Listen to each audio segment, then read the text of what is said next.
Yes, sir. Yes, sir. चलें, बहुत sir बड़ा सादा सा सिंपल से 3 सवाल थे। एनीवेज टॉपिक स्टार्ट करते हैं हम।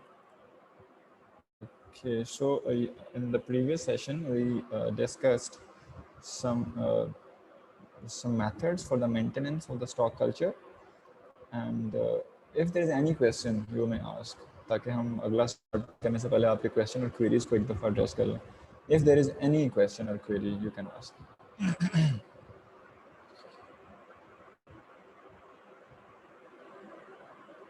No, everything is clear.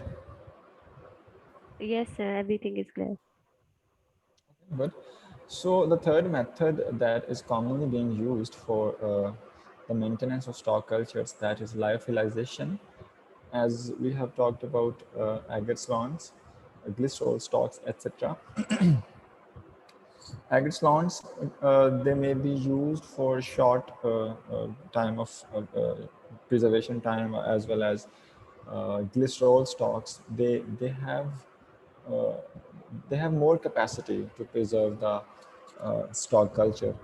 As you can say that we can preserve the stock culture in the form of glycerol stocks for up to 2 to 3 years, maybe, or more than that, but 2 to 3 years is okay for the glycerol stocks.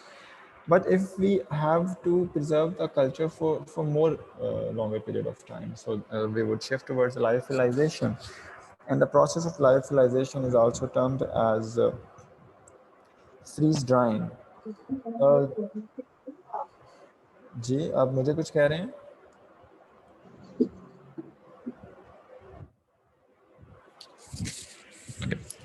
मुझे कुछ कह रहा है कोई आप में से? मुझे ऐसा लगा किसी ने माइक ऑन करके कुछ कहा है। ओके, कुछ नहीं है। ठीक है। So lyophilization is termed as dry freeze, and normally the problem that we face is the formation of the ice crystals. जैसा कि हमने ग्लिसरॉल स्टॉक में पढ़ा कि हम ग्लिसरॉल ऐड करते हैं माइक्रो ऑर्गेनिजम्स के साथ, ताकि जब हम -20 डिग्री सेंटीग्रेड पे फ्रीजिंग करें तो आइस क्रिस्टल फॉर्मेशन ना हो और cell rupture ना हो.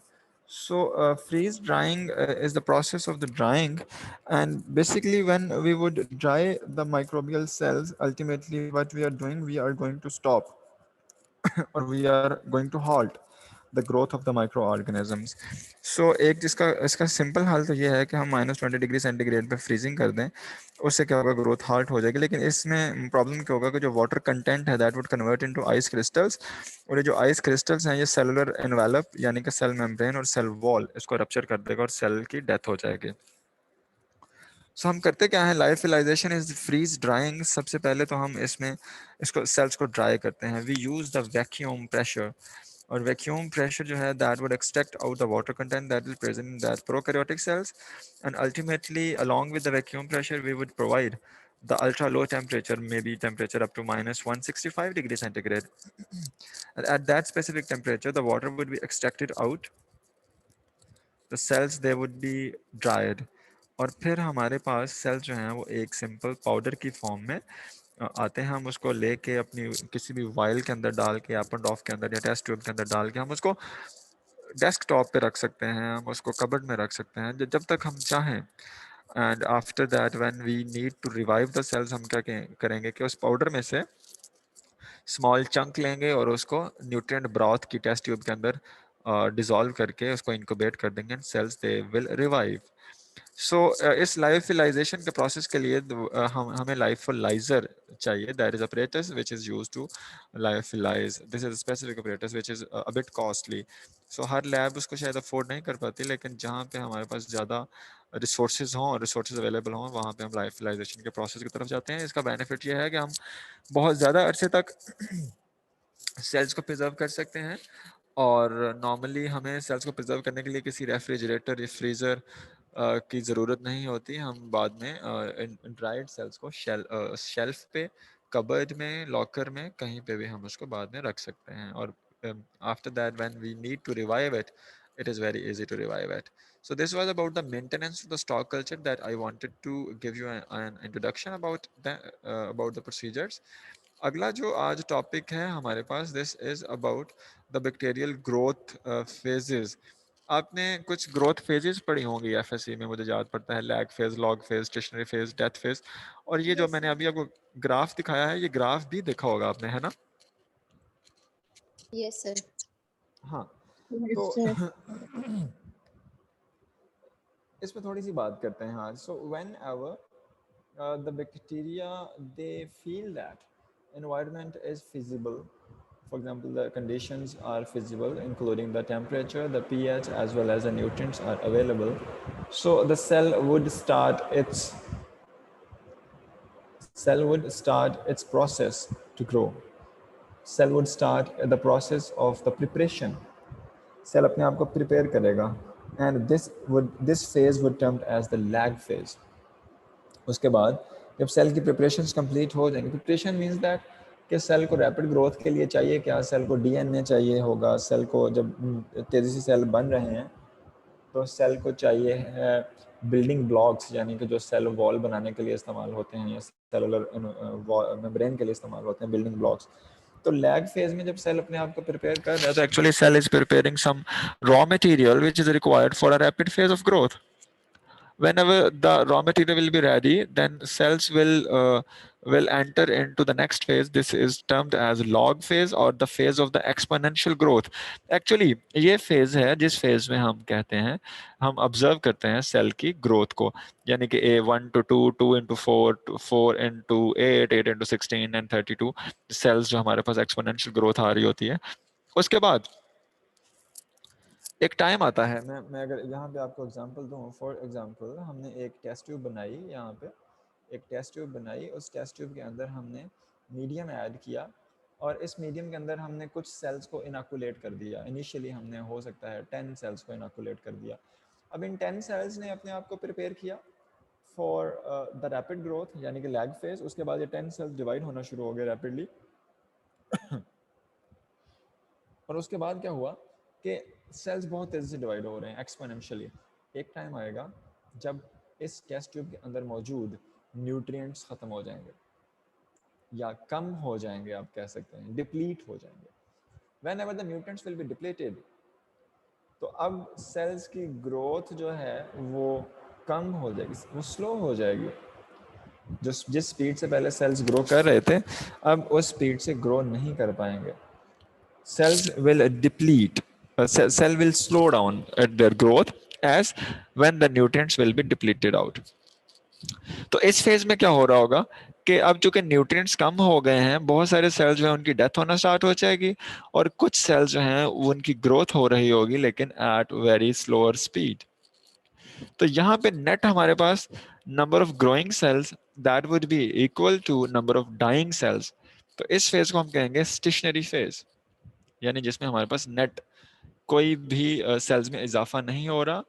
Number of dividing cells that would be equal to number of dying cells. This phase is termed as stationary phase.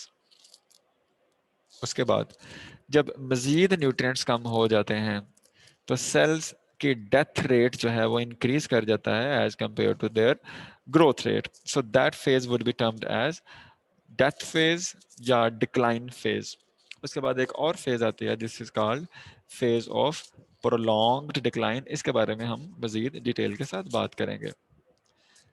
Lag phase is the phase of preparation. Log phase is the phase of rapid growth. Stationary phase is the phase in which dying cells and growing cells are equal. Death phase in which dying cells are higher in rates as compared to the growing cells. अच्छा, अब यहाँ पे मेरा आप लोगों से question है, जरा ध्यान से मेरा सवाल सुनिएगा। ये आप यहाँ पे ग्रोथ कर्व देख रहे हैं, इसमें मैंने आपको बताया कि जब न्यूट्रिएंट्स डिप्लीट हो जाएंगे तो लैग फेज खत्म हो जाएगी और स्टेशनरी फेज आ जाएगी।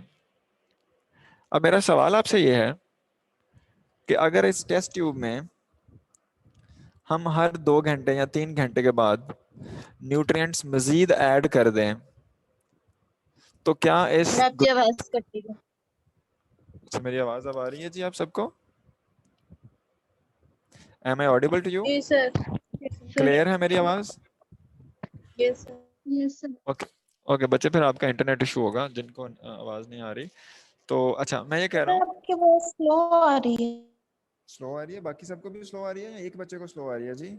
सर स्लो आ रही है। यस सर स्लो है। स्लो क्यों है मेरी आवाज? मुझे ऐसा सर अभी स्लो हुई है आपकी वॉइस। सर आपकी Okay. मतलब कभी बहुत ज्यादा तेज हो जाती है, कभी स्लो। अब ठीक है? जी सर। चलें सही है। So I repeat my question is that कि यहाँ पे लैग फेज, लॉग फेज और स्टेशनरी फेज में आपने ग्रोथ कर्व देख ली। सवाल ये है कि ये टेस्ट ट्यूब में मैंने एग्जांपल दी है, अगर इस टेस्ट ट्यूब के अंदर हम हर 2 से 3 घंटे के दौरान न्यूट्रिएंट्स ऐड करते जाएं तो आप लोगों को क्या लगता है कि इस ग्रोथ कर्व में इसकी शेप में कोई चेंजेस आएंगी या नहीं आएंगी? देता हूं बैच सिस्टम्स। ठीक है, the systems in which we add all the required nutrients at the starting point. Starting point में हम ऐड कर देते हैं, उसके बाद क्या होता है, वो जब न्यूट्रिएंट्स मैक्सिमम अवेलेबल होते हैं तो हमें लॉग फेज नजर आती है। जब न्यूट्रिएंट्स डिप्लीट होना शुरू हो जाते हैं तो हमारे पास सेल्स, हम कहते हैं कि this is the stationary phase. एक दूसरा सिस्टम होता है, this is called fed batch system. Fed batch system में हम क्या करते हैं कि after a specific time interval we use to add the nutrients. Purpose क्या है कि न्यूट्रिएंट्स डिप्लीट ना हो, सेल्स की ग्रोथ रुके ना, सेल्स उसी स्पीड से ग्रो करते रहें। So such kind of systems they would be termed as fed batch systems, यानी कि हम फीड कर रहे हैं बैच को after a specific period of time.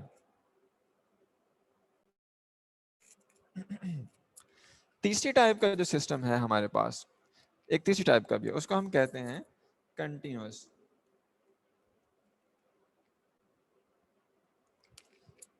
system. So continuous system is the type of the system in which we add the nutrients continuously after a specific time maybe, और उसके साथ साथ हम सिस्टम में से प्रोडक्ट निकालते भी रहते हैं। फॉर एग्जांपल अब इसमें प्रोडक्ट क्या है कि जब हम न्यूट्रिएंट्स ऐड कर रहे हैं, बैक्टीरियल सेल्स ग्रो कर रहे हैं रैपिडली, उनका नंबर इंक्रीज कर रहा है, तो यहाँ पे हमारे पास प्रोडक्ट है the number of bacterial cells. तो हम क्या करेंगे कि न्यूट्रिएंट्स ऐड करते जाएंगे, उसके रिजल्ट में जो बैक्टीरियल सेल्स डिवाइड होकर न्यू बन रहे होंगे हम उनको एक साइड से निकालते चले जाएंगे। Such kind of systems are called continuous systems in which we add the nutrients and we remove the products simultaneously. Fed batch bacterial systems or fermentation systems are the systems in which we feed the system after a fixed interval of time, and batch systems are the systems in which we add all the required nutrients at the starting point.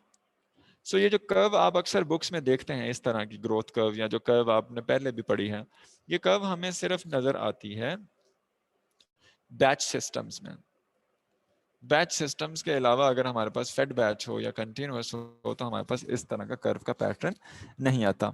अगर आप देखते हैं तो Y axis पे हमारे पास number of sales हैं और एक्स एक्सिस पे हमारे पास टाइम ड्यूरेशन है, which may be in the hours, in the days और in the months, year. Okay, so the lag phase